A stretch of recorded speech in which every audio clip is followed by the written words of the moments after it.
बंदर और खरगोश की कहानी। एक जंगल में बहुत सारे जानवर रहते थे। उसी जंगल में एक बूढ़ा बंदर भी रहता था। बंदर अपनी होशियारी और चतुराई के लिए जाना जाता था।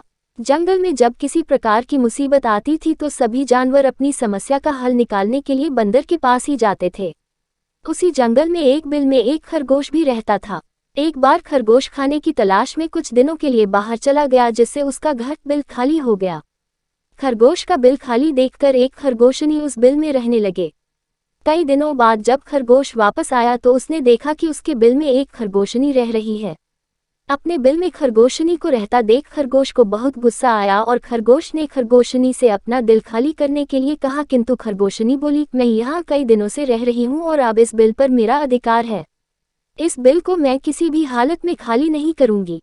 उद्धरण चिन्ह। खरगोशनी की बात सुनकर खरगोश बोला, तुम तो अभी कुछ दिनों से ही इस बिल में रह रही हो, मैं तो यहाँ कई वर्षों से रह रहा हूँ। मैं कुछ दिनों के लिए बाहर चला गया तो तुम मेरे बिल पर कब्जा करना चाहती हो, मैं ऐसा नहीं होने दूंगा।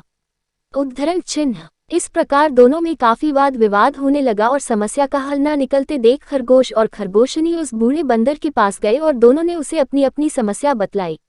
बूढ़े बंदर ने दोनों को समझाने का बहुत प्रयत्न किया, किंतु दोनों अपनी बात से टस से मस नहीं हुए। दोनों ही बिल छोड़ने के लिए तैयार नहीं थे। दोनों की बात सुनकर बूढ़े बंदर ने कहा, मैं बहुत देर से तुम्हारी बातें सुन रहा हूँ और मुझे लग रहा है कि तुम दोनों में से कोई भी इस बिल को खाली नहीं करेगा। अब तुम दोनों बड़े हो गए हो और तुम्हारी शादी की उम्र भी हो गई है। मेरे विचार से तुम दोनों के स्वभाव भी आपस में मिलते हैं, इसलिए तुम दोनों को आपस में शादी कर लेना चाहिए। इससे तुम दोनों को बिल भी खाली नहीं करना पड़ेगा और दोनों को इस बिल से अपना दावा भी नहीं छोड़ना पड़ेगा।